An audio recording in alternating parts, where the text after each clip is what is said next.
दोस्तों, मैं गंगा पांडे। स्वागत है आपका मेरे YouTube चैनल में। आज के वीडियो में मैं लेकर आई हूँ उत्तराखंड के उन अभ्यर्थियों के लिए आसान टिप्स जो प्रवक्ता भर्ती में निकलना चाहते हैं या उसकी तैयारी कर रहे हैं। तो सबसे पहले हम बात करते हैं उत्तराखंड में लेक्चरर के लिए जो सिलेबस निर्धारित किया गया है। तो उत्तराखंड में प्रवक्ता भर्ती के लिए 2 पेपर होने हैं। उसमें एक स्क्रीनिंग का पेपर होगा और दूसरा सब्जेक्ट का होगा, और जो स्क्रीनिंग क्वालिफाई कर पाएगा वही सब्जेक्ट का पेपर या मेंस का पेपर देगा। तो सबसे पहले हम बात करते हैं स्क्रीनिंग के सिलेबस की। तो स्क्रीनिंग को 5 खंडों में या 5 पार्ट में बांटा गया है। सबसे पहला पार्ट है शिक्षण अभिरुचि या शिक्षा से संबंधित जो भी है। तो इसके लिए सबसे पहले मैं बुक्स आपको बताती हूँ कि आप यूथ कंपटीशन टाइम्स करके एक बुक आती है, उसको पढ़िए। और इस पेपर में ही सबसे ज्यादा मेहनत आपकी लगती है और ये 40 मार्क्स का है। और ये इसमें सबसे ज्यादा मेहनत इसलिए लगती है क्योंकि इसमें जो ऑप्शन आते हैं क्वेश्चन में, वो ऑप्शन ऐसे होते हैं कि वो सारे ही सही होते हैं। बस आपको ये देखना है कि उसमें सबसे सही कौन सा है, और इसी में बच्चों के सबसे ज्यादा मार्क्स कटते भी हैं। तो इसको आप बड़े ही ध्यान से करिए। तो अगला पार्ट जो हमारा है, अगला खंड, वो है सामान्य अध्ययन का। उसके लिए आप जो बुक्स पढ़िए वो लूसेंट की बुक आती है और IAS दृष्टि की बुक आती है, उसको आप पढ़िए। और उसी में जो साइंस का पोर्शन है, एनवायरनमेंट का जो पोर्शन है, उसके लिए घटना चक्र करके एक बुक आती है, उसको आप पढ़िए। और अब हम बात करते हैं खंड 3 की बात करते हैं। इसमें उत्तराखंड राज्य संबंधी ज्ञान, और इसके लिए जो बुक आप पढ़ें वो है परीक्षा वाणी करके एक बुक आती है, उसको आप पढ़िए। अब हम बात करते हैं खंड 4 की। तो खंड 4 में सामान्य बुद्धि परीक्षण यानी मैथ्स और रीजनिंग वगैरह जो भी है, इसके लिए आप बुक्स को पढ़ें।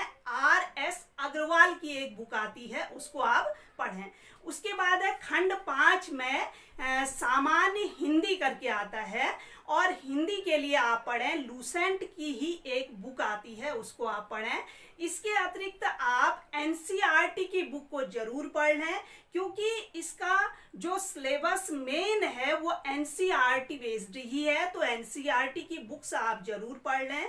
और मैगजीन में मैं आपको बताऊं कि प्रतियोगिता दर्पण बेस्ट मैगजीन है, उसको आप पढ़िए। और इसके अलावा अरिहंत की एक बुक आती है, अरिहंत की एक मैगजीन आती है, उसको भी आप जरूर पढ़ लें। तो इसके अलावा प्रतियोगिता दर्पण के जो अतिरिक्तांक आते हैं, हर सब्जेक्ट के आते हैं, और करंट अफेयर्स के भी आते हैं, साल भर की एक वार्षिकी करके भी आती है, उसको भी आप पढ़ लें। करंट अफेयर्स में मैं एक चीज आपको बताना चाहती हूँ कि करंट अफेयर्स कभी भी 6 महीने पहले का पूछा जाता है, और अगर साल भर पहले का कोई क्वेश्चन पूछा जाता है तो वो ऐसा क्वेश्चन पूछा जाता है जो साल भर बहुत अधिक चर्चित रहा हो, पेपर की हेडलाइन रहा हो। तो इसके लिए आप एक काम करिए, एक नोट्स अलग से अखबार के या न्यूज़पेपर के जरूर बनाइए, उससे भी आपके बहुत सारे क्वेश्चन बनते हैं। अब ये ध्यान रखिए कि कंपटीशन का कोई सिलेबस निर्धारित नहीं होता है। वैसे जैसे क्लास में आपने देखा होगा कि बहुत सारे बच्चे कॉलेज टॉप करते हैं, स्कूल टॉप करते हैं, लेकिन बाद में वही बच्चे एक क्लरिकल तक का कंपटीशन क्वालिफाई नहीं कर पाते। इसका कारण ही यही होता है कि कंपटीशन की ट्रिक ही अलग होती है। तो इसके लिए अगर जो बुक्स के नाम मैंने बताए हैं और जिस हिसाब से मैं कह रही हूँ, आप अगर पढ़ाई करें तो 100% आप लेक्चरर का जो कंपटीशन है वो क्वालिफाई कर सकते हैं। तो इसके लिए मैं कुछ आसान से टिप्स आपको बताती हूँ। सबसे पहले आप ये करिए कि अपने मन से भय को निकाल दीजिए और धैर्य से परीक्षा की तैयारी कीजिए। आपने देखा होगा कि बहुत सारे बच्चे ऐसे होते हैं कि उनके मन में ये बात रहती है कि नहीं, मैं तो निकाल ही नहीं सकता, इसमें तो इतनी ज्यादा भीड़ है, बहुत सारे बहाने उनके पास होते हैं। तो नेपोलियन ने एक बार कहा था कि जो ये सोच के युद्ध लड़ता है कि वो हारेगा, तो वो निश्चित रूप से हारेगा। तो तो अपने अंदर सबसे पहले ये जुनून रखिए, ये जज्बा रखिए कि आप कर सकते हैं। अगर एक सीट भी है तो उसे केवल आप ही क्वालिफाई कर सकते हैं। अगर आपके अंदर जुनून होगा पढ़ने का, आपको रात भी नजर नहीं आएगी, दिन भी नजर नहीं आएगा, आपके मन में हर समय वही टारगेट रहेगा, वही एम रहेगा। आप कर सकते हैं और केवल आप ही कर सकते हैं। तो सबसे पहले भाई को मन से निकाल दीजिए, कौन क्या कहेगा, कैसे करना है। धैर्य से आप परीक्षा की तैयारी करें।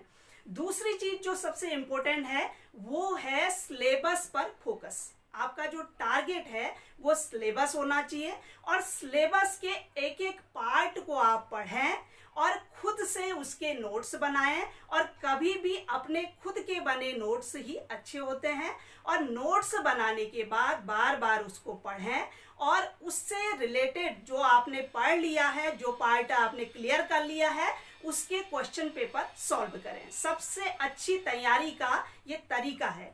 अगला आपने क्या करना है कि जिसमें आपकी कमांड है, जिसमें आपकी पकड़ है, उसको 100% करने की कोशिश करिए और बाकी आप एवरेज भी करेंगे तो चल जाएगा। लेकिन मेन चीज ये है कि सिलेबस का कोई भी पार्ट आपने छोड़ना नहीं है। बहुत सारे बच्चे क्या करते हैं कि एक पार्ट को तो 100% करेंगे और दूसरे पार्ट को छोड़ देंगे, तो उससे उनको बहुत ही नुकसान होता है। एवरेज तो आपको करना ही पड़ेगा, तभी आप कंपटीशन क्वालिफाई कर सकते हैं।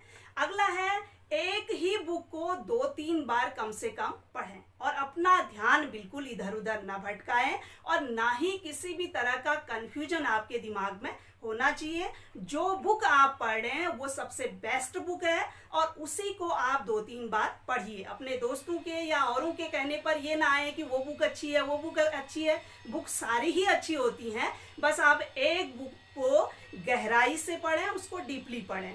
अगला है किसी भी तरह के प्रेशर में आप न रहें और जो भी आप पढ़ रहे हैं वो इंटरेस्ट से पढ़ें। जब आप पढ़ते जाएंगे आपके अंदर एक कॉन्फिडेंस बिल्ड होगा और आपकी पढ़ने में इच्छा जागृत होगी।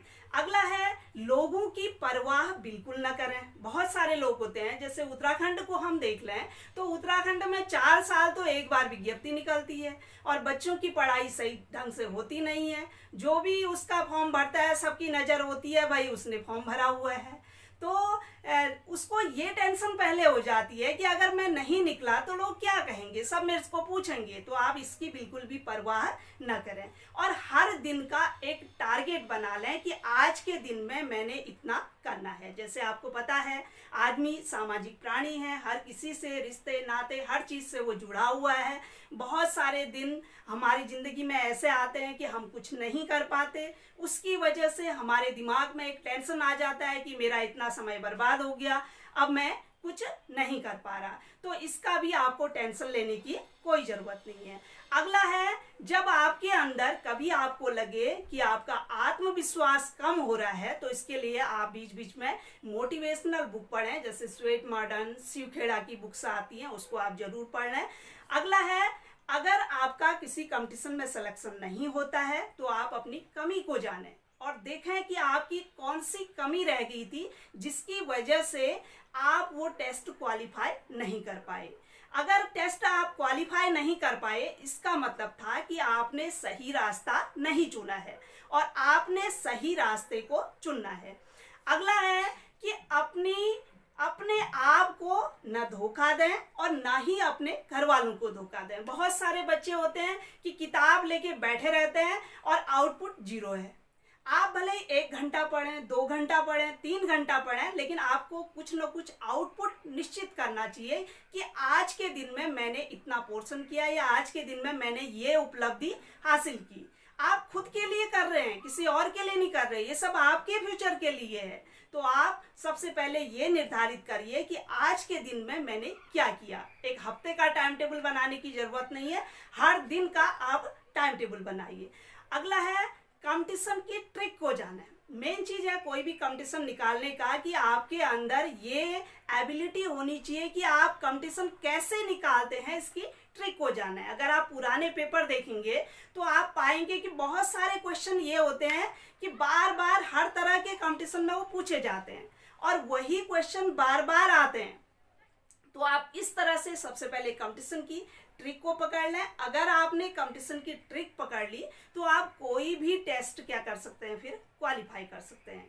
तो मेरी शुभकामनाएं आपके साथ हैं। अगर इस तरह से आप चलेंगे तो मेरा ये मानना है कि आप 100% उत्तराखंड में लेक्चरर बनेंगे। Thanks for watching.